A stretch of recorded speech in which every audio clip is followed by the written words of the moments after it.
그러면 이제 생각하는 방법이라는 게 이제 쟁점이 되게 돼버렸어요. 그렇죠. 예. 그 이야기, 예. 일로 넘어오면 이제 메타인지 이런 거 나오는 거 아닐까? 그렇죠. 그렇게 하는데, 거기까지 가기에는 뭐, 예. 좀 너무 복잡하고. 근데 이제 문제 제기를 하나 할 게 있어요. 지금까지 얘기했던 어떤 국어 공부 방법, 이건 국어 공부 방법이고 넓게 얘기하면 언어 공부 방법인데, 그렇죠. 이거는 이 시험을 전제로 하는 건 아니잖아요. 그죠?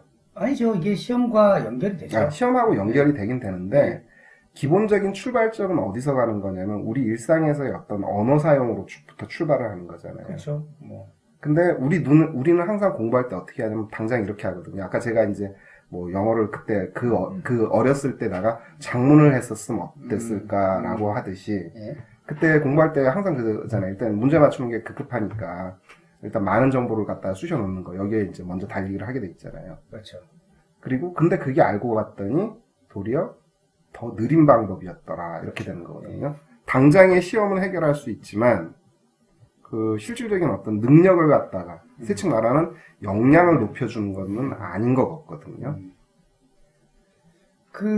이제 그런 아까 우리가 이야기해봤던 그런 부분들이 저는 사실 시험과 직결된다라고 믿는 사람이거든요. 그러니까 시험하고 직결돼요. 근데 우리가 그렇게 하느냐의 문제지. 학원 강의 프로그램들 보세요. 그죠? 뭐 단기 완성 이런 것들을 보면 그렇죠. 진짜 그 유형화시키고 또 심한 거 국어 인기 있는 저 강의 중에 하나가 뭐냐면 자료 많이 주는 것들 있잖아요. 그렇죠. 문학 자료들. 문학 자료, 비문학 자료 해서 이만큼 싸서 주는 것들. 뿌듯하죠. 받으면 뿌듯하고. 지구를 죽이고 있다는 사실은 모르고. 그치. 지구가 죽어가고 있어요. 나무야 미안해. 네. 그런지는 모르고 이제 그러는데, 이제 조금 방법적인 문제를 좀 이야기하면 어떻게 연결되고 직결되느냐에 대해서 이야기하면, 예. 제가 앞에 맨날 하는 멘트 있지 않습니까? 최근에. 예. 소크라테스. 음. 그래서 저는 이제 공부를 하다 보니까, 이건 뭐 많은 분들이 동의하시는 부분이기도 하고, 예. 그런데 이제 이걸 어떻게 수업에서, 어떻게 보면 수업에서 사용할 수 있게, 활용할 수 있게 만드느냐에 대한 문제인데, 실제로 되게 간단해요. 제가 왜 소크라테스 이야기를 자꾸 하냐면, 예. 우리가 뭐 다 아는 부분이지만 소크라테스가 제자들을 가르칠 때 가장 기본적으로 했던 방법이 문답법이잖아요. 그쵸. 대화법, 문답법, 삼파수, 삼파수. 이렇게 되는 것들. 근데 이게 사실은 뭘로 이루어졌냐면 제자들이 생각하게 만드는 거죠. 예. 그러니까 선생이 할 역할은 답을 제시하는 게 아니고 질문을 던지는 거다. 그쵸. 예. 근데 물론 저는 답을 제시합니다. 질문만 던지고 끝나면 안 되니까 시험을 봐야 되니까. 근데 이제 답에 근접할 수 있을 때까지 끊임없이 질문을 해줘야 되는 거죠. 예. 그래서 저는 이제 교재를 만들 때도 그런 걸 고려해서 교재를 만들고 예. 교재 자체에 이제 질문들이 포함되고 그 궁극적으로 답으로 향할 수 있게 하는 방향성을 설정한 질문들을 계속 만들었는데 그래서 저는 좋은 선생은 답을 잘 가르쳐주는 선생이 아니라 예. 제일 하수가 제일 나쁘는 아니지만 수준이 낮은 선생이 답을 잘 가르쳐주는 거. 그다음 두 번째 그것보다 나은 선생이 많은 예를 들어주는 거. 예. 가장 좋은 선생은 이건 제가 그렇게 하니까 꼭 그렇게 이야기하는 겁니다. 예. 가장 좋은 선생은 질문을 정확하게 던져주는 거.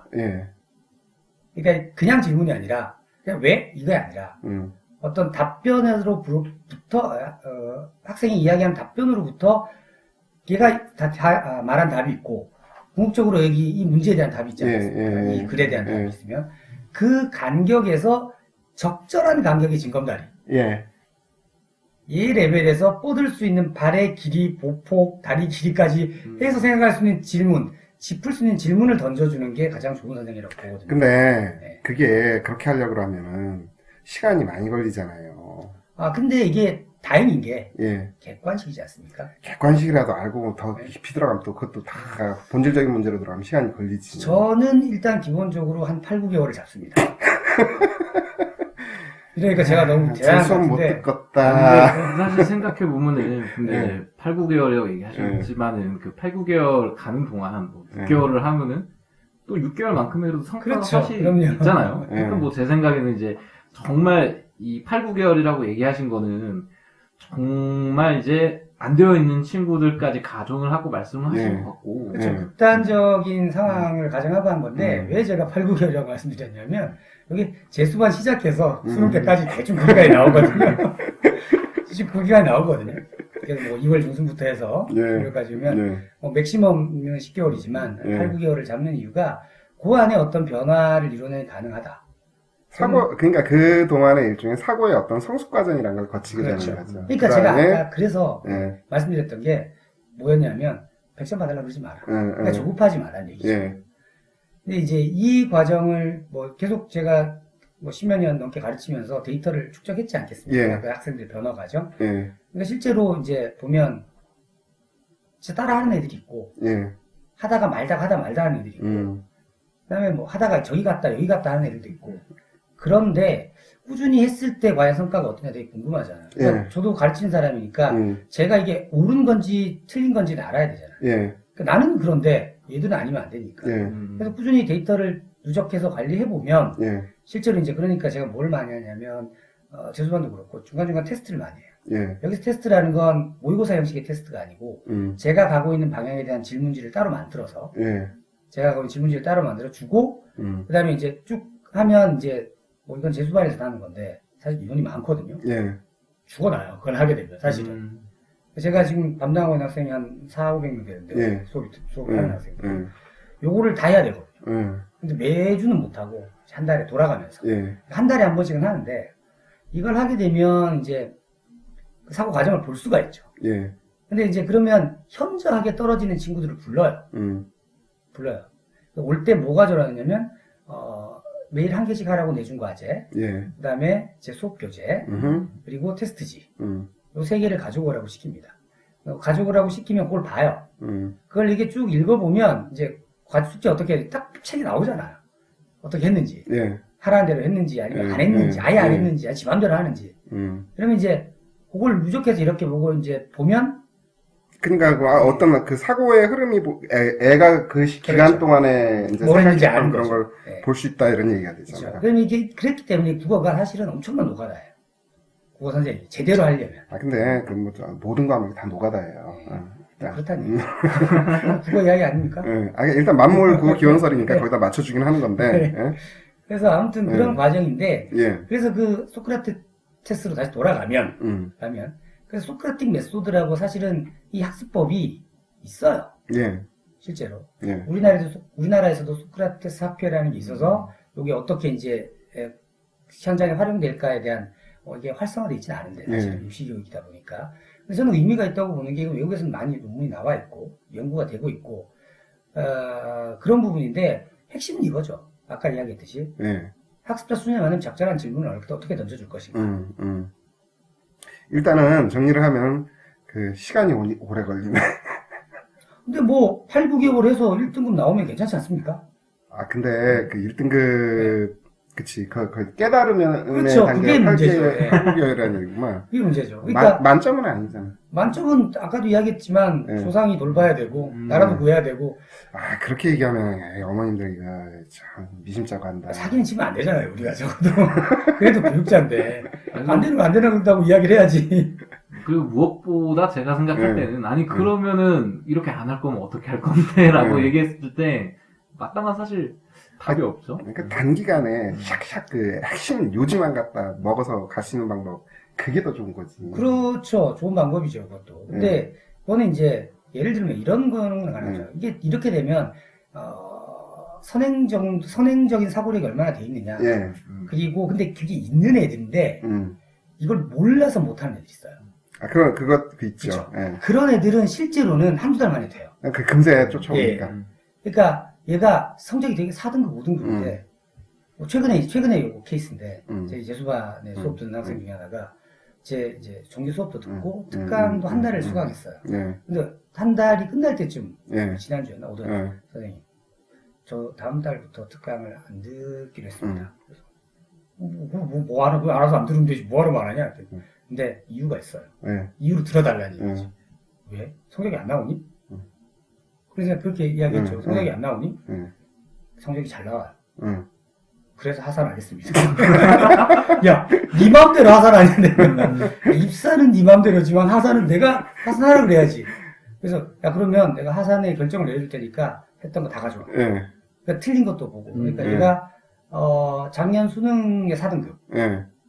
6월 9월을 봤더니 3등급. 3등급 4등급 내려간 거죠. 근데 이 친구가 하는 말이 예. 그래도 보니까 되게 열심히 잘했어요. 예. 과제도 열심히 했고 시킨 대로 했고 그리고 시험지 모의고사 2번 본 걸 가져왔는데 3월 교육청, 예. 4월 대성 모의고사 이걸 가져왔나 3월 대성 모의고사 가져왔는데 보니까 이게 내가 이거 왜 틀렸니? 이런 이유로요. 이건 어떻게 풀었니? 어려운 문제도 어떻게 맞췄니? 이렇게 풀어서요. 그러니까 정확한 거예요. 그러니까 걔가 이제 보니까 1등급 그러니까 아주 1등급 상위는 아닌 1등급 중간 정도 의 점수를 낸 거예요. 그러니까 이제 뭐 깨달았다 이렇게 되는 거겠구만. 그렇죠. 계속 유지하면은 그렇죠. 충분히 그렇죠. 갈 수 얘는 있는 이제 자리요. 너는 그러면 정규 수업 때 하는 것만 유지해라. 예, 예. 그리고 이제 하산시키고 하산시키니까 너도 나도 오는 거예요. 선생님 점수 올랐는데 너는 안 돼. 야, 너는 이거 운이야. 저리 가. 뭐 그렇게 이야기하는 완전히 지금 시방 구성 선생의 그 깨알 자랑이 시작되고 있었네. 뭐 안 되는 걸 이야기할 수는 없으니까. 근데 결과적으로 얘기하면은 지금 그 아까 같은 그 케이스는 이거네. 야가 작년에 어땠냐면은 그 개떡같이 배웠다는 얘기가 되는 거잖아. 그렇죠. 그러니까 본인의 재능은 있었는데 예. 제대로 전혀 그거를 그렇죠. 뚜껑을 열지 못했다는 소리잖아. 그 작년에 뭐 했냐니 기출을 몇 번 돌렸다느니 뭐 EBS를 돌렸다느니 머리 돌아버려요 진짜 계속. 뭘 계속 돌린대요. 야 돌리니까 기출 아니 그 원래 돌리는 거 우리 유행하는 말이잖아요. 그렇죠. 정석을 몇 번 돌렸느냐 그렇죠. 이거 중요하잖아요. 예? 그러니까 기출문제집이 근데 제가 요것도 약간 이야기 드리고 싶은 건 기출문제집 하나 사야 두껍잖아요. 기본적으로. 예. 애들이 항상 다 풀어야겠다고 생각해요. 뭐하러 다 푸냐고. 시간이 돼서 능력이 되면 다 풀어도 되는데 아니 그냥 그걸 목표가 다 풀겠다. 그 일단 다 풀면은 뿌듯해지잖아요. 그렇죠. 양의 의미가 생기니까. 기분은 좋죠. 네. 지금 기분 좋고 나중에 기분 안 좋은 건데. 그러니까 그런 식의 접근을 자꾸 하니까. 그러니까 실제 지금 얘기한 거는 이제 국어의 문제가 아니라 이제 모든 과목에 다 그렇죠. 걸려드는 문제들이에요. 그게. 국어 만물이기 때문에 다 걸려듭니다. 그런데 뭐 그런 거죠. 그래서 질문을 해주는데 예. 중요한 게 예. 선생이 질문해 줄 수 있는 한계가 있어요. 예. 왜냐하면 따라다닐 수 없으니까. 그러면 이제 제가 가르치는 건 뭐냐면 질문을 던졌을 때 거기를 가지고 생각하는 법을 가르치기도 하지만 그것보다 더 우선시 되는 건 스스로 질문하는 법을 가르쳐요. 어떻게 질문해야 될까? 예를 들어 어떤 질문에 유형이 있다. 유형이 있죠 당연히. 있는데 그 유형에서는 어떤 질문을 던져야지 네가 생각을 더 할 수 있는가. 그러니까 조금 더 생각할 수 있는 질문을 던지는 방법을 하죠. 저는 중요하다고 생각하죠. 그래서 뭐 교재 구성도 그렇지만 어쨌든 이 친구들이 스스로 질문을 던졌을 때 질문의 수준이 높아지면 사고의 수준도 높아졌다고 볼 수 있어요. 그럼 제가 이제 어떤 질문을 줬을 때 이걸 어떻게 이해했니? 근데 그럼 너는 이 질문을 이해하기 위해서 스스로 어떤 질문을 했니? 이렇게 되는 거죠. 그러니까 질문하는 법을 가르치는 게 가장 저는 정확하고 빠른 길이다라고 저는 생각해요. 다시 말하면은 그 질문하는 법을 안다는 게 생각하는 법이 되겠네요. 그렇죠. 그러니까 그건 이제 선생이 하는 질문을 통해서 질문하는 걸 배우는 거죠. 그러니까 이런 인연을 만나려면 구성원 선생을 겪어야 된다 뭐 이런 식의 뭐 있는 것 같은 느낌이 막 드는데. 그런 건 아니고요. 저처럼 가르치시는 분이 많으리라 생각합니다. 많으시겠죠. 전 잘 모르니까 사실은 다른 분이 어떻게 하는지 잘 모르니까 모르겠는데 제가 공부해본 바로는 질문하는 법을 가르치는 게 가장 좋은 방법이다. 답을 가르치지 마라. 절대로. 자, 그러면 이제 여기까지도 이제 다시 한번 정리를 합니다. 하면은 아까 얘기했던 거에서 연장선에서 이제 보면은 뭐냐면 일단 마음을 비워라부터 시작해서 그렇죠. 이제 쓰기를 거쳐 생각을 하거라. 그리고 그 질문을 하거라. 그렇죠. 이렇게 되는 거죠. 그 다음에 또 할 수 있는 게 좀 파악하는 게 이제 요거는 사실은 어느 정도 레벨이 돼야지 가능한데 기본적으로 글들은 이 재진술을 많이 하잖아. 그렇죠. 했던 말을 다른 말로 계속. 그러니까 그 설명을 상세하게 하기 위해서. 그렇죠. 그러니까 좀 더 어차피 글을 쓰는 사람들은 독자가 이해를 쉽게 해야 되기 때문에 그래서 뭐 다양한 뭐 전개 방법이나 표현법을 쓰는데 근데 그 와중에 보면 그 말이 그 말. 근데 사실은 단어는 달라. 그래서 이제 이게 어휘력으로 가요. 이렇게. 기본적으로 일단. 근데 뭐 지금 당장 어휘력 어떻게 할 수는 없으니까. 그러면 이제 생각할 수 있는 게 질문을 던지면서 예. 어떤 말과 어떤 말이 사실은 같은 의미라는 걸 연결시켜 주는 거죠. 예. 그 연습을 해야 되죠, 이제.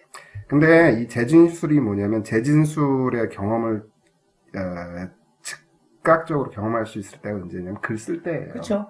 내가 글을 쓰면서 어떤 문장을 하나 던져놓은 다음에 다음 문장을 연결할 때 더 네. 자세하게 해야 되니까 뭔가 다른 단어를 또 쓰게 그렇죠. 되고 그렇게 하는 거지. 그래서 제가 이제 그 쓰기에 많이 시킨다 그러잖아요. 예. 그러니까 일종의 구조 요약인데, 예. 근데 저는 이제 한 게 똑같은 말로 쓰지 마라. 책에 나오는. 일부러 이제 네. 그렇게 하는 거지. 그러니까 그런 예를 들어줘요. 예. 어떤 용어가 있는데 이거는 이런데 이것만 똑같은 말로 쓰지 말고 한번 써봐라.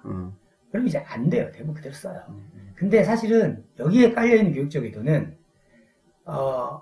고민하게 만드는 거죠. 그쵸. 예. 고민하게. 그냥 그대로 써왔다고 해서 제가 혼내지 않아요. 아, 생각 많이 했냐? 뭐 이 정도지. 예. 생각해보고 썼냐? 도저히 안 돼서 이렇게 썼냐지. 예. 그러니까 깔려있는 의도가 사실 그대로 거기 쓰는 용어를 정리만 잘해도 괜찮거든요. 예. 근데 다른 말로 쓰라는 건, 바꿔보라는 건 생각하라는 뜻이죠. 예. 질문을 했으면 생각을 하고 어떻게 질문할 것인가 고민해보고 거기서 나온 게 제 지문에 있으면 예. 그걸 다른 말로 바꿨을 때 예. 어떻게 될 건가. 예.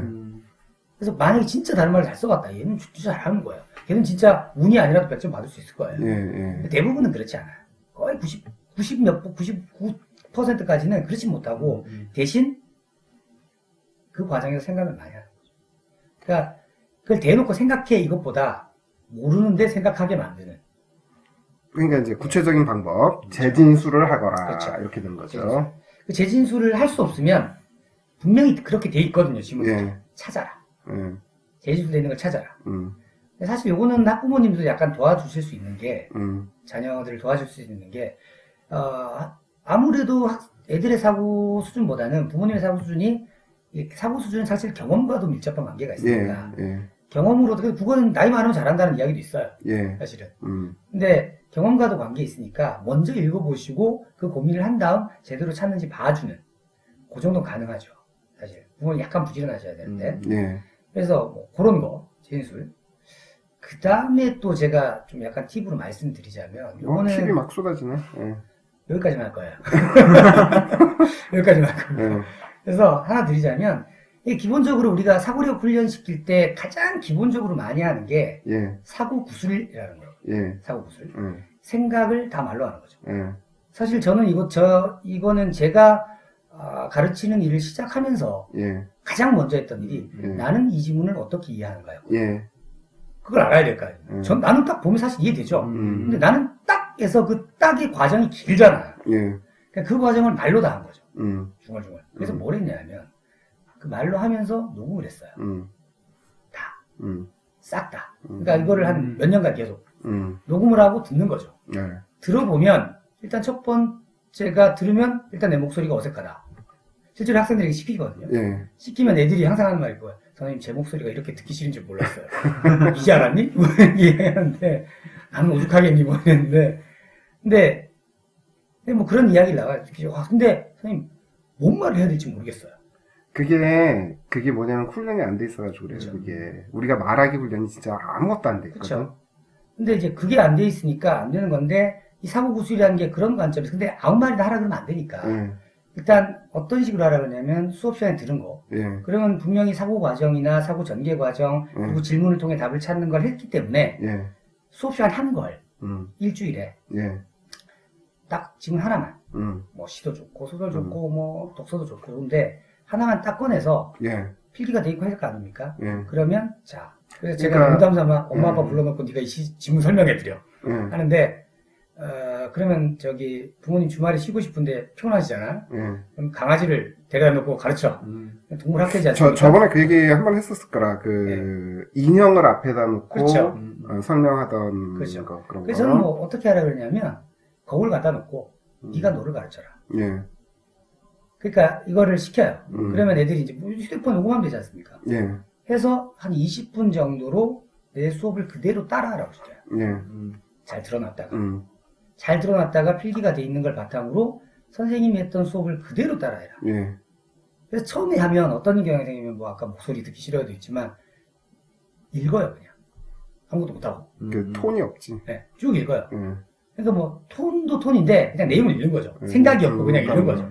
그러니까 선생님 읽기만 돼요. 괜찮아. 한 달만 읽어봐.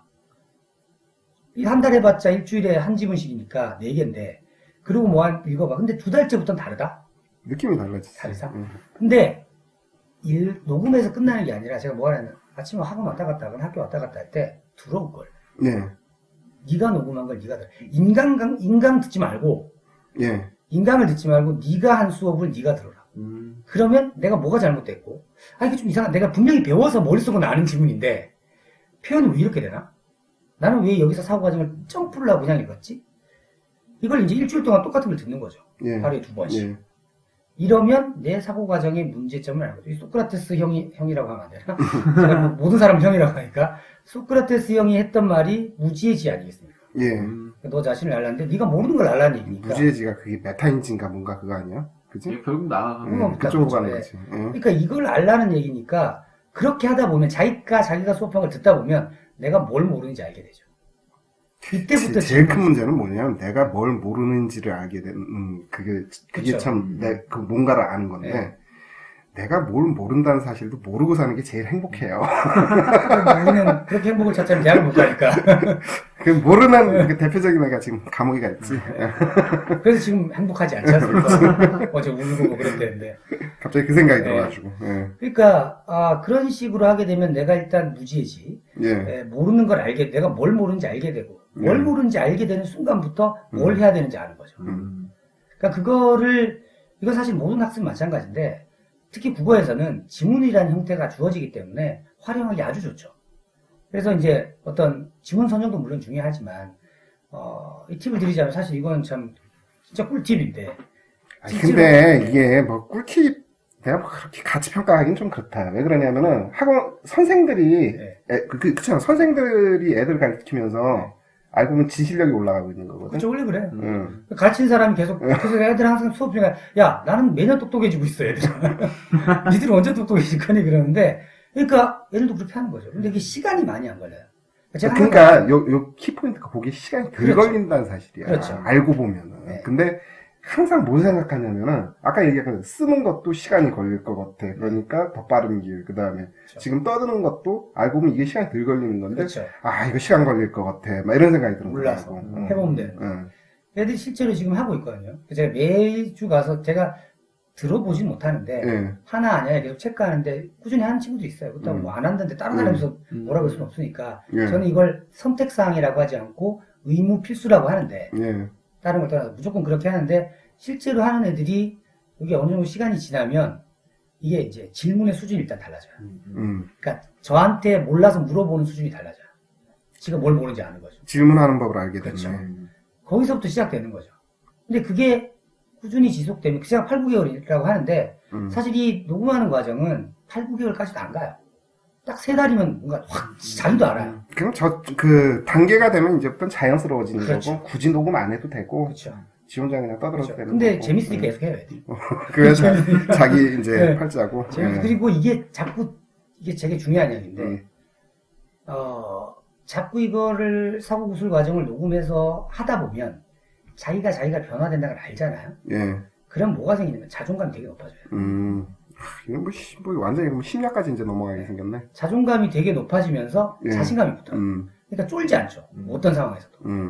그러니까 그 자존감이 높아지면 그 공부를 재밌어 하게 되고 열심히 하게 되고 그리고 보는 눈이 달라지고 이게 점진적인 것 같지만 사실은 저는 혁명적이고 급격한 변화라고 생각해요. 그 지점 자체가. 그래서 일단은 제가 이제 많이 이야기하는 게 그러니까 대신 중요한 건 선생이 그 롤모델을 잘 보여줘야 될 필요가 있어요.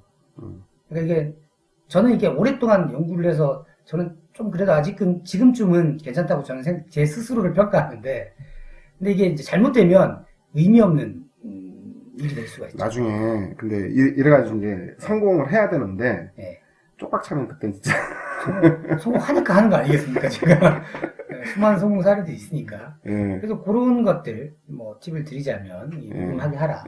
그리고 일단 좀 얘가 자신감이 붙으면 저녁에 주말에 저녁 먹을 때 한번 틀어서 달라고 들어보고 싶어. 얘가 들려줄 때가 있을 거예요. 그럼 얘는 이제 저기 뭐냐면 자기 저걸 깨달은 거예요. 그렇죠. 저걸 내놔도 되는구나, 그렇죠. 드러내도 되는구나 하는 걸 알아차린 거. 그때가 되는 거지. 근데 그러니까 이제 뭐 다시 한번 이거 정리해서 얘기하면 아까 했던 게 하여튼 뭐였죠? 질문을 하라. 재진술을 찾아라. 재진술. 그다음에 사고 과정을 지문 하나를 가지고 수업하듯이 해서 녹음하게 해서 듣게 하라. 요 정도. 근데 지금 이제 완전 지금 내가 사회를 보고 있는 것 같은데? 오늘 그러셔야죠. 그래야 되나요? 네. 지금 이게 만물 국어교원설 때문에 이제 국어 가지고 얘기를 했는데 지금 얘기됐던 어떤 팁들이 느끼기에 굉장히 많아 보일 수가 있습니다, 이게. 그런가요? 그런데 이게 안 되는 몇 개 안 되는데. 몇 개 안 돼요. 그러니까 내가 그 얘기를 하려고 그러는 거예요. 이게 실제 지금 떠들어댄 게 어머님들도 인지를 해주셔야 되는 게 이게 진짜 공부하는 거예요. 그렇죠. 이건 국어에 하나는 게 아니라 뭐에도 수학이든 영어든 다 마찬가지거든요. 그리고 더하여 얘기 드리면은 우리 구성원 선생 완전히 깨알자랑이 돼버렸는데 저한테 과학논술을 배우면 애들이 국어 성적이 올라갑니다. 이게 더 중요합니다. 그걸 하라는 얘기예요? 과학 논술 하라는 얘기까지. 갑자기 썰렁해지는 것 같은데? 어느 것을 먼저 해야 되는 거죠? 과학 논술은 진짜라니까. 그쪽 경험했잖아. 예전에 남양주 있을 때 애들 국어 성적 올라가는 놈들 나한테 와가지고. 네, 그렇죠. 그런데 과학 논술은 다 하는 건 아니니까요. 그거는 다 하는 거고요. 그리고 저는 또 계속 이야기 들으면서 계속 많이 나오는 키워드 중 하나가 질문이잖아요. 그쵸. 이거 정말 중요하다고 생각이 드는 게 요즘 제가 학생들한테 학생부 종합 관련해서 제일 많이 하는 게 이야기가 그런 거예요. 그러니까 어떤 활동해라, 동아리 활동해라 이런 게 아니라 수업 시간에 좀 질문 좀 해라.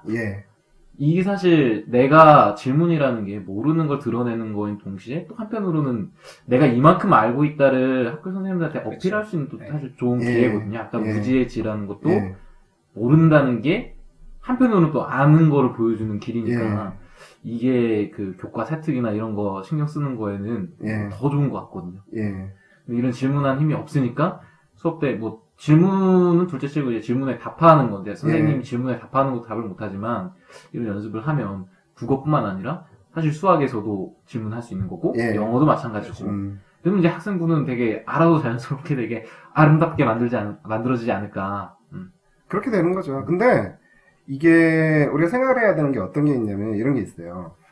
이 질문 첫 번째가 이제 어떤 질문의 단초를 하나 얘기 드리면은 내가 모르는 무언가를 질문해야 돼. 이렇게 안 해도 돼요. 어떻게 하면 되냐면은 교과서에 있는 문장 하나를 들고서 선생한테 이게 뜻이 뭐죠? 이렇게 해도 상관은 없는 거예요. 그렇죠. 근데 애들이 지가 안다고 생각하죠. 그래서 그런 거거든. 그렇죠. 근데 이거를 이 문장을 갖다 이제 달리 해석해가지고라도 이렇게 생각해도 되나요? 이렇게 질문을 해도 그건 질문이 될 수 있는 거고. 그러니까 제일 우리의 문화가 어떻게 되냐면 질문하는 걸 두려워해요. 그러니까 내가 질문 잘못해가지고 괜히 또 뭐라 그러죠? 뭔가 좀 이상하게 보일까봐 이런 것도 그렇죠. 있고 해서 그런데. 특히 수업 시간 끝나가는데 질문을 던지면 이제 그런 것들 하고 그러는데. 그리고 또 내가 과연 질문하는 게 과연 이게 타당한 질문인가 그런 의문들도 있고 괜히 남들 다 아는 거 질문해서 내가 뭐라 그래야 돼요? 나만 모르는 거 질문한 거 같은 그런 것도 있고 한데 그 방법 중에 하나를 내가 지금 얘기 드린 거예요. 그냥 사소한 문장 하나라도 의미를 바꿔서 질문할 수도 있는 거고 질문을 하면서 뭘 할 수 있게 되냐면 점점 더 큰 질문을 할 수가 있게 되는 거예요.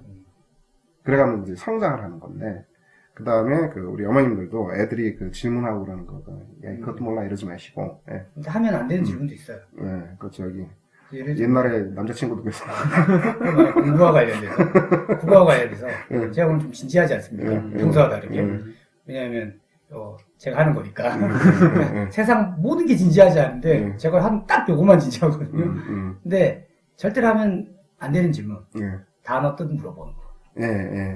그쵸. 사전 찾아야죠. 스스로 사전을 찾든 안 그러면은 문장과 문장을 통해서 유추를 해내야 되는데. 근데 유추도 저는 일단은 하지 말고 일단 사전 찾으라고. 제일 편한 거 찾은 거. 단어 뜻 절대로 물어보지 말라. 그건 안 되고. 그거 빼고는 하여튼 국어는 그렇게 하라 그러고 가급적 모든 걸 유추하는 게 제일 좋습니다. 그렇죠. 그게 가장 좋죠. 근데 그러니까 질문하는 법을 좀 고민을 하고 배워보고 그랬으면 좋겠어요. 네. 거기서 시작하는 거니까. 네. 자, 그러면은, 갑자기 이제 사회봉이 나한테 넘어와가지고 이상하게 됐는데, 여기까지 이제 우리 만물 국어기 연설은 한 요 정도로 마무리 짓도록 하고요. 네, 알겠습니다. 잠시 쉬었다가, 그 다음 코너로 넘어가도록 하겠습니다.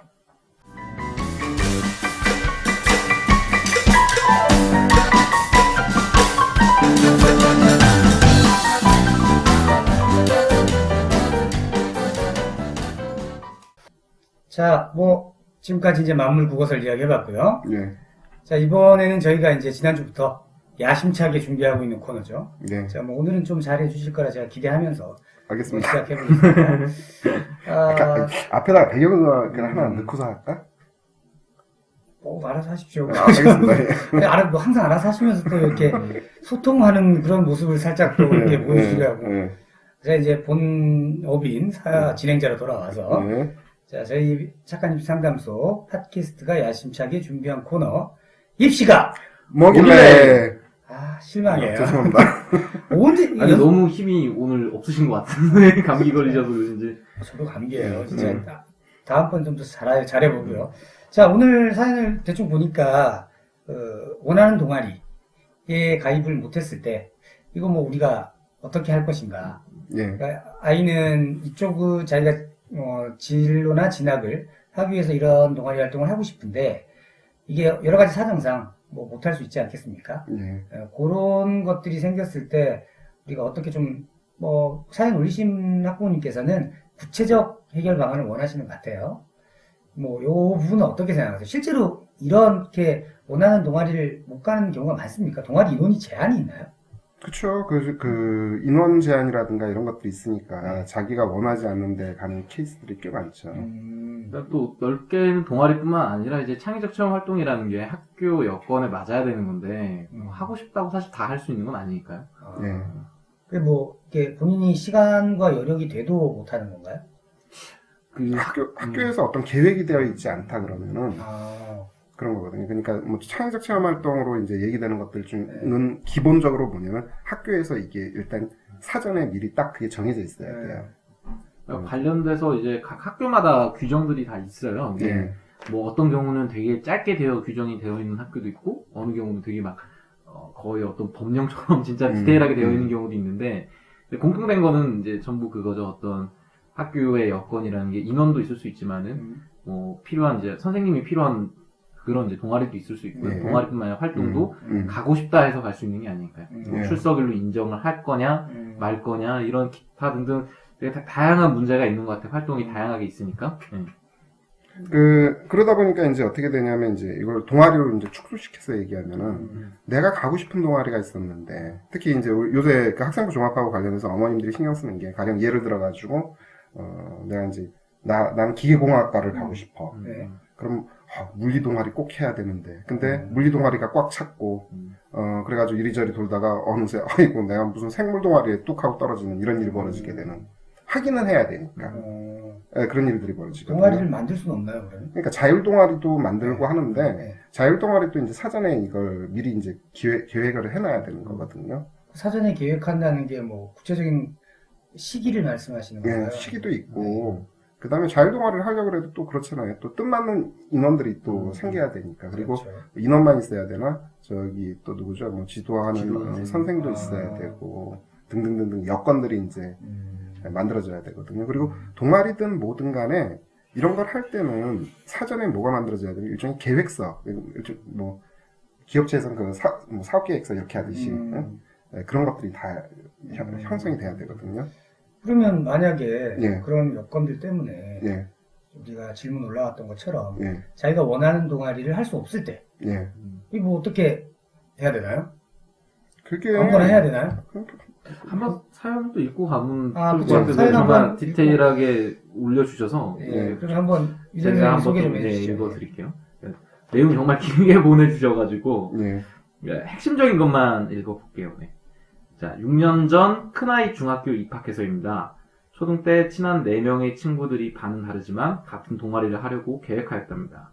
여기부터 제가 요약을 해서 말씀을 드릴게요. 그런데 A라는 학생은 반에 인원이 없어서 이제 쉽게 가입을 했고, 그 다음 B 학생은 가위바위보로 그다음에 그러니까 C반에 있는 학생은 이제 배치고사 성적표대로 끊었고, 그다음에 이제 D반 같은 경우에는 이 경우는 제가 볼 때 선생님 되게 훌륭하신 것 같아요. 아이들의 꿈을 물어보시고, 그다음에 적합하다고 생각하는 동아리 이렇게 배정을 하셨다고 이렇게 사연을 주셨고요. 뭐 그 뒤에도 정말 이야기가 많이 있는데 우선은 요거에 대해서 한번 얘기를 좀 해봐야 될 것 같아요. 네.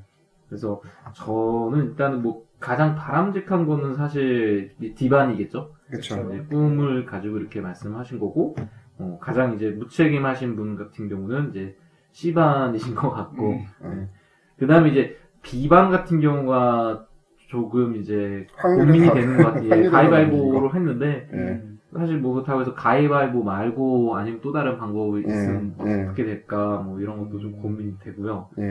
그래서 이제 결과적으로는 이제 이 네 친구들 같은 경우에는 같은 동아리를 하지 못하고, 뭐 이제 새로 생긴 뭐 과학 UCC라는 동아리를 가입을 한 것 같아요. 그래서 결과론적으로 보면은 근데 이 네 친구들은 의미 있는 성과를 냈다고라고 얘기는 하셨지만, 근데 매년 이런 식으로 동아리를 이제 진행을 하게 되면 어떻게 될까 좀 고민이 많으신 것 같아요. 뭐 또 이야기해주신 게 컴퓨터 공학자 되고 싶은 아이가 이제 제빵사 체험을 하고 이런 아이러니한 일들이 있는 것 같아요. 근데 이제 제 생각은 이래요. 어떤 거냐면은 이게 우리가 이 동아리권 관련해가지고 이 학생부 종합 때문에 하여튼간에 이게 우리 문화인데 그냥 자연스럽게 뭐든지 하면 되는 건데 그 역량이라는 거는 뭐든지 어디에서든지 드러내면 되거든요. 근데 아까 얘기 드렸다시피 기계공학과 가려면은 저 물리학 동아리를 해야 돼. 그 다음에 나 컴퓨터를 해야 돼. 그럼 컴퓨터 관련 동아리를 해야 돼. 이렇게 생각하면서 매달리게 돼 있어요. 왜냐면 뭐냐면 겉으로 드러나는 뭐죠? 연계성, 연관성, 그 다음에 형식적인 요건 충족, 이런 것들을 엄마들이 굉장히 강박적으로 받아들여요. 근데 요 케이스에서 이제 나왔지만, 제빵사 체험한 거하고 컴퓨터하고 관련이 없냐? 그건 아니거든요. 왜냐면 컴퓨터라는 거는 기본적으로 이게 로직 언어를 갖다 구성하는 건데, 제빵도 일종의 로직 언어로 구성할 수 있다 그러면 어떤 순차적인 것들, 그것도 우리는 이걸 또 뭐로 연결시킬 수 있냐면 컴퓨터로 연결시킬 수 있는 거고, 내가 생물 동아리를 가면 어때요? 기계를 못할 이유가 없는 거거든요. 왜냐면 생물 동아리를 하면서 거기서 봤던 어떤 생물과 관련된 어떤 뼈의 구조라든가, 그 다음에 혈액의 흐름이라든가, 이거 전부 다 기계공학에 관련된 내용들이거든요. 그렇죠. 예. 그렇게 받아들이면 되는데, 그렇게 보려고 하지 않고, 항상 우리는 뭐만 보려고 그러면, 겉에 나타나 있는 외형, 포장, 그것만 보고 보려고 그러는 거예요. 전문용어로 뽀대. 그쵸, 뽀대. 그러니까, 뽀대는 이제, 빛나는 뽀대를 말하는 거고, 예? 그러니까 그것 때문에 엄마들이 굉장히 스트레스를 받아 하는 거거든요. 그래서, 어떤 면에서는 이 학생부 종합이 만들어낸 좀 슬픈 반상 중에 하나예요. 형식에 매달리는 거. 근데 우리가 차츰 이거 거쳐가는 거거든요. 예전에는 학생부 종합 때문에 계속 얘기했던 게 수상실적 이랬었잖아요. 그렇죠. 예. 근데 요새는 좀 많이 죽었잖아요. 근데 그렇다 하더라도 일단은 어떤 절차의 어떤 공정성이나 이런 건 좀 논의를 해볼 필요가 있기는 한 것 같아요. 그러니까 뭐 이게 그리고 전혀 다른 학교도 아니고 한 학교 안에서 내가 그냥 A반에 배정되었다는 이유만으로 내가 C반에 배정됐으니까 뭐 성적대로 끊는다거나 이런 거에 대해서 좀 고민을 해야 돼서 이제 저도 검색을 좀 해봤는데 안타깝게도 지금 어떤 행정적인 방법은 없는 것 같아요.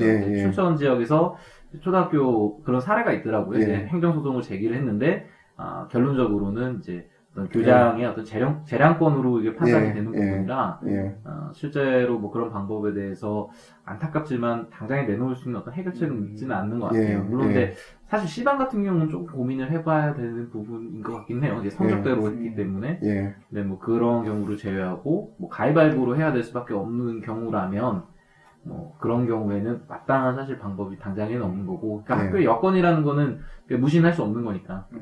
그러면 이제 그 다음 단계에 이제 생각할 수 있는 게 방금 선생님 말씀하신 대로 하지만 이게 되지 않아도 그 동아리를 하지 못해도 역시나 아직 방법은 이제 많이 남아 있는 거니까.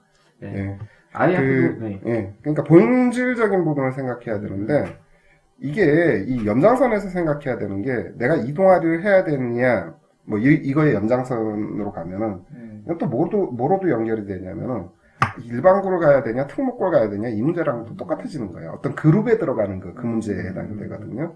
그런데 이 현행 입시체제, 그러니까 학생부 종합을 중심으로 하는 입시체제는 그 그룹 자체를 보려는 건 아니거든요. 그냥 그 그룹 내 어떤 그룹이든지 그 그룹에 들어가서 그 개인이 무슨 역할을 했는가 이 문제가 되는 거거든요. 저도 이제 기억에 남는 애 중에 하나가 어떤 게냐면 우리들이 좋아하는 어떤 대학이 있어요. 유대영 선생님 다녔던 대학 같은데 거기 말이죠. 그래. 그 동아리로서 얘가 무지하게 강조했던 동아리가 하필 농구 동아리였어요. 체대였나요? 아니요. 하여튼 나중에 얘기해 드릴게요. 근데 농구 동아리를 통해서 했던 건 어떤 거냐면 얘가 뭐랬냐면 리더니까 네. 작전 짜고 했던 거. 감독. 그러니까 저 팀하고 싸울 때 누구를 뭐 하고 전력 분석이네요. 전력 분석. 네. 그거를 굉장히 인상 깊게 가졌던 것 같더라고. 그래서 자기소개서 할 때다 그거를 갖다 진짜 주구장창 떠들어댔으니까. 그리고 그 대학 갔어요. 그래서 무슨 과 갔나요? 같은 과예요. 같은 과요? 후배? 네. 그렇게 돼 있어. 조사해보면 나오겠네요. 그러니까 내가 지금 누구라고 지칭 안 하고 넘어가려고 하는 거지. 그 관계가 있죠, 사실은. 농구 좋아하는 후배들 많이 있어요. 누군지 알 것 같아요. 농구라고 이렇게 얘기하시니까, 그 친구구나. 그 전략 자체가 사실은 스포츠라는 것도 통계적으로 나오는 거니까. 그러니까 이유를 갖다 붙이면 뭘 갖다 붙이겠어요, 그거를. 그렇죠. 관련 없는 게 어디 있겠습니까? 관련 없는 게 없는데, 이거를 꼭 그렇게 이제 좁은 틀 속에서만 생각하려고 그러니까, 도리어 또, 인상이 깊은 애 중에 하나가 가도 있네. 모 외고입니다.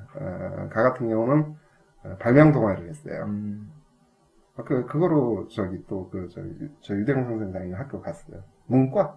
문과. 그럼 발명이고. 발명과 문과면. 이게 굉장히 떨어져 보이잖아요. 국문과인가? 좀 그렇게 어렵게 얘기하시나. 그것도 그렇게 생각하실 것 같아요. 그러니까 발명 동아리라는 거를, 서울대는, 이제 문과도, 과학적인 소양을 가지고 있어야 이렇게 받아들이지 좀 말았으면 하는 거거든요. 그렇게 생각할 수 있겠네요. 그렇게 생각할 수 있으니까 내가 얘기를 하는 거예요. 그러니까 이게 결론을 내려놓고 시작하니까 이게 그런 게 있잖아요. 애들이 문제 풀 때 자기가 생각한 답이 있기 때문에 한치의 거기서도 벗어나지 못하는 사고의 확장이 이루어지지 않는 이런 동아리 문제도 좀 사고를 확장해서 넓게 생각해 볼 필요가 있는 거네요. 동아리 뭐 꼭 해야 되나요? 안 하면 안 되나요? 안 해도 되는 거거든 그게. 요새 이제 얘기되는 게 그거 있잖아요. 소논문들. 요새 이제 드디어 약간씩 이제 사그라들기 시작했어요. 몇 개의 대학에서 우리는 소논문 고려 안 해. 이걸 떠들어대니까 이제 사그라들긴 했지만, 소논문 안 해도 괜찮아요. 안 해도 괜찮고 그냥 단순한 어떤 보고서 이런 거 작성해도 되는 거고, 그리고 소논문 또 해도 괜찮습니다. 소논문의 내용이 중요한 게 아니라 소논문을 하면서 걔가 얻었던 그 경험이 더 중요한 거거든요. 성장. 그쵸, 성장하는 거. 그걸 보여줘야 되는 거지. 농구 동아리에서도 키 큰 성장, 그것도 괜찮은 거지. 키가 커졌다, 이것도, 그지? 너무 심한가? 멀리 가셨는데. 많이 갔어요, 그래서 사실 지난 시간 김한 선생님 나왔을 때도 제가 한번 언급했던 것 같은데, 다양한 기회라고 생각을 받아들이셔야 될 것 같아요. 그러니까, 여기 또, 사연 말미에도 이런 얘기를 하신 게, 그래서 아이한테 인생은 복걸복이야 라고 얘기를 해야 되냐. 그렇게 복불복. 복불복. 복불복이죠. 복불복이어야 되냐고 이렇게 말씀을 하셨는데, 그러니까 그렇다고 제 생각에는 또 이제 인생이 원래 그런 거야 라고 이렇게 아이한테 얘기하기보다는 그거 말고도 그러면 이제 다른 기회가 어떤 게 있을까? 그러면 이제 본인이 하고 싶었던 활동이 있었을 거예요. 그게 뭐 동아리라는 방식으로 이제 하고 싶었겠지만, 뭐 그게 안 된다면은 같이 학부모님들께서 고민을 해보실 지점이 어떻게 하면 그 동아리를 들어갈 수 있을까가 아니라, 자, 그러면 다른 놓여있는 다른 기회에서 그걸 드러낼 수 있는 방법은 없을까? 같이 좀 고민을 하면 좋을 것 같거든요? 그러니까 이제 더 이상 기회가 없어. 넌 이거 동아리 못하니까. 이게 아니라, 그럼 동아리 말고는 너가 할 수 있는 게 뭐가 있을까? 이렇게 사실 눈을 돌리면, 충분히 할 수 있는 게 많죠, 사실, 이제 학교는. 그리고 더 큰 게 어떤 게냐면, 이건 우리 학부모들께서 이제 생각을 해보셔야 되는데, 솔직히, 내 전공에 맞춰서 일하는 사람 지금 어딨어요. 그죠? 몇이나 되겠어요? 저요? 참. 국어선생 아닌데. 전공 얘기하시니까 제가 오늘도 수업하면서 저도 아이들한테 얘기한 게, 문과는 치킨 대학 아니냐고. 뭐, 예, 농담으로 하는 이과도 뭐 엔지니어링 치킨이지 뭐. 들어보니까 그런 느낌이 드네요. 이 동아리 문제, 예. 원하는 걸 못했을 때. 예. 이게 여행하고 좀 비슷한 것 같은데. 예. 제가 여행을 좀 많이 다녔지 않습니까? 그쵸. 예, 많이 다녔어요. 이야기 풀자면 예. 한이 없는데. 나중에 여행 좀 해야겠다. 예, 그 이야기하면 좀 재미는 있을 텐데. 어쨌든, 또 그런 경우 한 번 있었어요. 여행을 갔는데, 배낭여행을 갔는데, 제가 그 카메라 가방을 도둑을 맞았어요. 원래 계획은 뭐였냐면, 어떤 도시를 가서, 거기서 사진 찍고 싶은 것들이 있었고, 그때 한참 또 사진에 빠져있을 때서 사진 찍고 싶은 것들이 있었고, 그래서 뭐 이렇게 카메라를 한 두세 개 준비를 해서 갔는데, 보통은 이제 한 개는 들고 한 개는 그냥 가방에 담아놓는데, 그날따라 다 넣어놓은 거예요, 가방에. 그래서 잠깐 제가 어디 갔다 온 사이에 그걸 도둑 맞은 거죠. 통째로. 통째로 도둑 맞았는데, 이게 이제 내가 그 다음 도시를 가야 되는데 의미가 없는 거예요. 사진 찍기 위해서 가야 되는데. 그럼 그 다음 도시 가지 말아야겠네. 뭐 어떡하지, 이거? 표를 취소해야 되나? 기차표를 취소해야 되나? 막 고민하다가, 이게 또 취소하면 또 수수료가 나잖아요. 돈이 아깝고, 일단 가기로 해보자. 그래서 갈 때 무슨 생각을 하고 갔냐면, 사진기에는 못 담으니까 마음에 담아오겠다. 나는 국어 선생 같은 마인드를 딱 가지고. 기가 막히지 않습니까? 완전히 자기 자랑이야, 이거. 기가 막히게 마음에 담아오겠다고 갔어요, 일단. 갔는데, 가서 사실 뭐 크게 마음에 담지 못했습니다. 근데. 아니, 마음에 담겨 있어요. 갔는데, 우연히 사진을 안 찍다 보니까 사람을 구경하게 되고, 구경하다 보니까 어떤 외국에서 여행 온 애하고 이야기를 하게 되고, 뭐 이야기를 하다 보니까 자기가 어디에서 왔느냐, 어디로 가느냐, 뭐 어떻게 여행했냐 이야기를 하게 되고, 그러니까 다음엔 자기는 어디로 간다. 근데 원래는 쟤는 계획이 그게 아니었거든. 거기 가니? 아니, 나도 어차피 사진도 못 찍는데, 나도 가볼까? 또 따라가게 되고. 그래서 동행을 하게 돼서 친구도 사귀고, 또 되게 제가 생각하지 못해 계획이 없었던 어떤 진짜 큰 즐거움이 있었거든요. 이게 꼭 비슷한 것 같아요. 내가 원하는 동아리가 있었고, 하지 못하는데, 사실 큰 틀의 여행의 목적이라는 게 즐겁지가 않은 거 아니겠습니까? 깨달음을 얻고. 그러면 이 과정에서도 그 원하는 동아리가 아니더라도 궁극적으로 목적은 같아지지 않나? 라는 말씀을 이석 선생님이 하신 것 같아요. 그쵸. 제가 시인 이석이 한 겁니다. 그런 말씀을 하신 것 같습니다. 오늘 제가 제 식으로 포장하자면. 아주 그냥, 마무리가 괜찮았죠. 여행하시니까 저도 생각이 드는 게, 저도 여행을 되게 좋아하거든요. 그래서 여행을 가면은, 근데 저는 계획을 잡지는 않으니까, 어디서 이제 먹고 자는 것만 딱 생각하고, 먹는 것도 생각 안 하죠. 그냥 자는 것만 생각하고, 가서, 그 구글 지도 있잖아요. 구글 지도를 열고 그냥 돌아다녀요. 그냥 목적지 딱히 없이 그냥 걷다 보면은 그때 이제 보이는 것들이 있고, 아까 말씀하신 것처럼 되게 의외의 경험들이 많이 생기는데, 그게 더 즐거운 것 같아요. 예를 들면 이제 우리가 뭐 유럽을 가면 꼭 가야 될 곳들이 있잖아요. 뭐 파리를 가면은 에펠탑을 가야 되고. 근데 그렇게 여행을 하고 나면은 뭐 그런 여행 꼭 나쁘다 이런 거는 아니지만은, 그 남들과 그냥 똑같은 경험? 그러니까 사실 남들이 한 거를 똑같이 느끼는 거에서 그치는 것 같은데, 계획이 없으면은 나만의 경험이라는 거 사실 할 수 있는 거잖아요. 그렇죠. 그 동아리라는 것도 남들이 사실 만들어 놓은 동아리, 혹은 뭐 남들이 만들어 놓은 동아리를 남들과 같은 목적에서 꼭 들어가야만 하냐라고 생각하면은 똑같은 게 나올 것 같아요. 결과물이. 그렇죠. 뭐 유대현 선생님 말씀, 그 여행 그런 것들 꼭 굳이 그게 아니라도 어떠냐. 우리가 다 연계돼서 연관지어서 할 수 있는 부분. 요 부분에 대해서는 이제 이 선생님께서 오늘 사연과 관련해서 좀 정리를 한번 해주신다면. 이게 어떤 구체적인 혹은 특정한 그런 동아리, 혹은 구체적인 혹은 특정한 어떤 고등학교라는 그 자체 그룹만 너무 생각하지 말고 나 자신을, 개인을 갖다가 중심으로 생각을 했으면 좋겠습니다. 그래서 나 자신을 갖다가 나의 역량들을 갖다 이제 보여줄 수 있는 것들. 그러니까 자유롭게 여행하면서 다른 사람들을 만날 줄도 알아야 되는 거고, 그 다음에 또 자유롭게 생각하면서 뭐 발명뿐이겠어요. 뭐 할 게 얼마나 많은데 이 세상에, 그죠? 그렇죠. 그리고 부딪혀서 가다 보면은 또 새로운 세계가 계속 열리는 거니까 그렇게 살아갈 수 있는 것, 좀 마음을 좀 여유롭게 그렇게 이제 갖는 게 뭐 굳이 이거 동아리권이라 그래야 되나요? 뭐 어디에서든지 우리가 이제 삶을 살아가는 방법이다, 이렇게 이제 할 수 있을 것 같아요. 목적을 너무 명확하게 정해놓는 것도 좋지는 않은 것 같아요.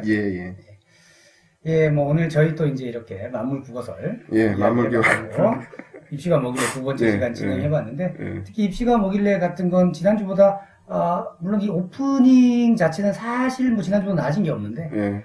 이 전개되는 과정은 또 좀 더 좋았던 것이 아닌가라고 스스로 평가를 해보고요. 예. 그래도 사연이 제 생각에는 좋았던 것 같아요. 사연이 예, 좋았고, 예. 예, 그렇죠. 그래서 뭐 오늘 저희는 여기까지 진행을 하기로 하고요. 이제 뭐 마지막으로 또 이 선생님 한 말씀. 세상을 자유롭게 사는 방법은 시를 써보면 됩니다.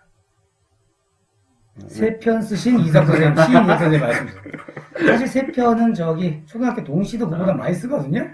근데 뭐, 참, 언젠가 이렇게 역사에 남을 시입니다. 제가 예, 뭐 그렇다고 우기시니까 일단 저희가 예. 그렇게 알고 있겠고요. 이삭 선생님. 저는 이제 기회는 많다. 그러니까 뭐 동아리뿐만 아니라 뭐 국어도 그런 것 같아요. 예. 뭐 국어 공부를 할 수 있는 기회가 아까 이제 우리는 이제 국어 시험에 대해서 중심으로 얘기를 했지만은 정말 다양한 그 순간 매 순간이 국어를 접하잖아요. 그렇죠. 그 많은 기회들 중에서 뭐 다 잡지 못해도 괜찮으니까 일부라도 잡을 수 있으면 좋겠고 뭐 동아리도 마찬가지고요. 네. 아무튼 뭐 학부모님께서 학생들이 스스로 깨고 아래서 스스로 깰 수 있도록 뭐 우리 줄탁 동시란 말도 있지 않습니까? 예. 안에서 깨고 밖에서 깨고 그 정도 역할만 하시지 다 깨주시면 후라이가 된다. 예. 라는 말씀을 저는 마지막으로 드리면서 예. 저희 오늘 착한 상담소 팟캐스트 시즌 3 7번째 시간 마무리하도록 하겠습니다. 감사합니다. 수고하셨습니다. 예.